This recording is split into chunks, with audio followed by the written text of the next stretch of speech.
are you saying that our medical schools right now, are they being properly, therefore oriented, to pass on the right knowledge? Well, it's very wide.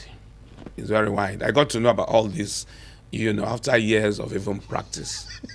All right, and I believe some schools, even abroad, yes, are now incorporating this into the curriculum in the medical school for medical students.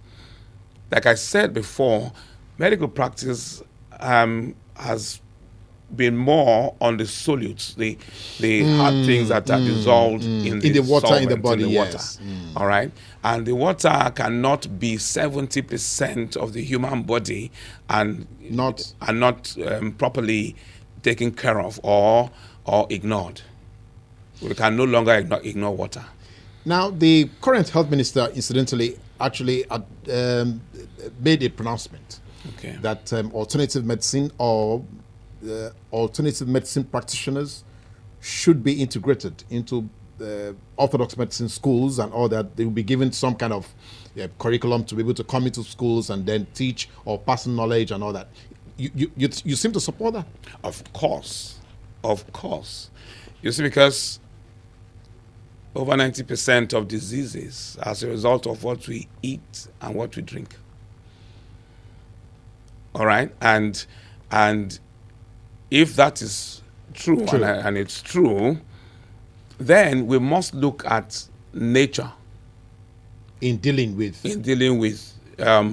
both orthodox and alternative, and see how we can marry the two together.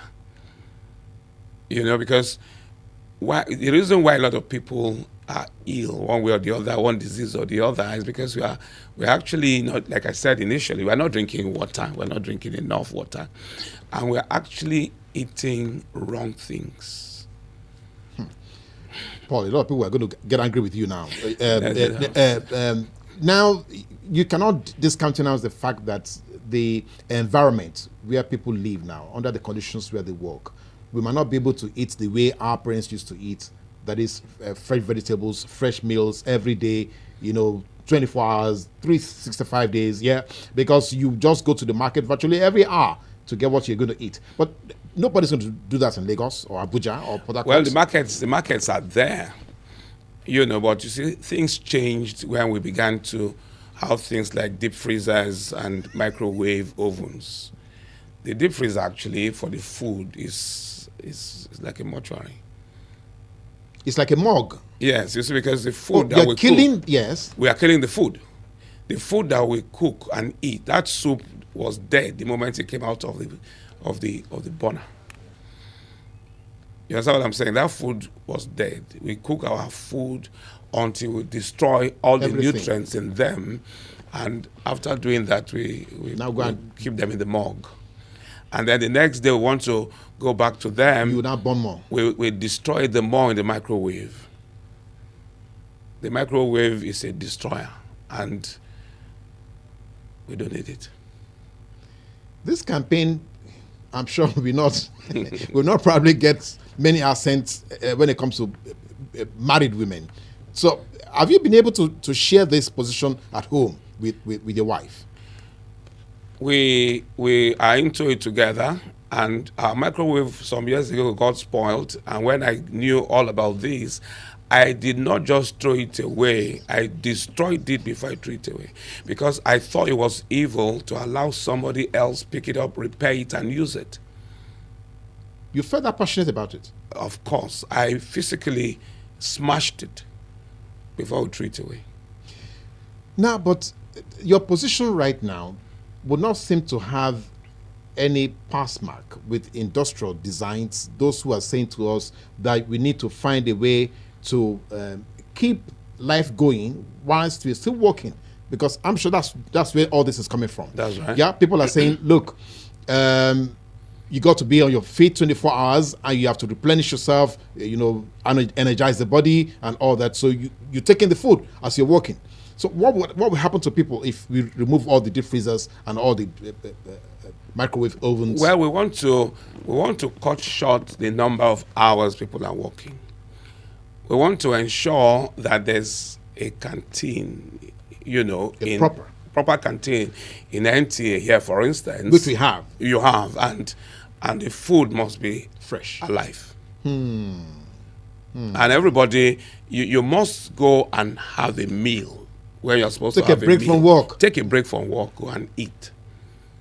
And I will not continue to support machines, ovens, and things that destroy the human life, and manufacturers are making all the money. Incidentally, the Lagos Business School actually sent one of their educators here, Okay. trying to advance or corroborate your position that the work ethics or the work hours must be changed Yes. for humans to but we cannot rally on this. Can we rally on this? Can we actually go to the street and tell people, look, you can have a better working environment if we do this and this and this? Can we rally on this? Well, it would be difficult. My work is to create awareness, and also being a doctor to manage situations and cases that have arisen as a result of these wrong practices and lifestyle. But yes, from a Lagos Business School, from programs like this and other fora, seminars, conferences, people should be told. People should get to know. Maybe not in the street, because the person in the street is the employee. And the employee is not going to tell the employer that I've got to go on break at so and so time. And if you do not do that, I will resign. He needs the job. So he's at the mercy of the employer. He's at the mercy of the employer, and he's doing whatever the employer says. You've got to work for 12 hours, and you won't have any break. He says, okay, sir. All right? I suggest to companies, to banks, that they should replace some of those tea urns with water filters, with water dispensers. People from the workplace to the home must be encouraged to drink more water. There's no tonic as powerful as water is. To the human body. To the human body. It's a tonic. It's a pick-me-up. Okay, now I will see how much of this we can actually share with the public. Okay. But you also have said something about what people also eat. Now, dietitians have said all sorts of things, about an apple a day sends a doctor like you away and all that and all that. So, how is that related or different from what you're saying?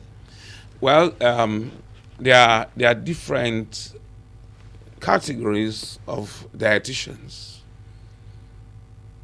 All right, and a dietitian in alternative medicine is slightly different from all the other dietitians.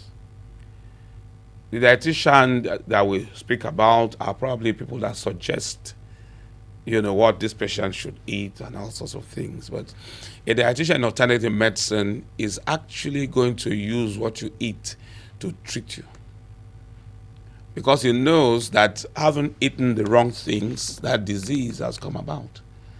And so his work is to introduce the right things to you and see how you begin to eat the right things. I see.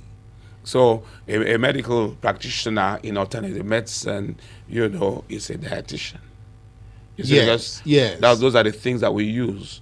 Okay, number one is water. Number two is the food. A lifestyle change, we suggest lifestyle changes, follow up the patient long enough to ensure that those changes are actually bringing about a healing. They're getting healed, they're getting better, and they confirm it. That you're getting healed. And They are getting better and getting healed, even the cancer patients.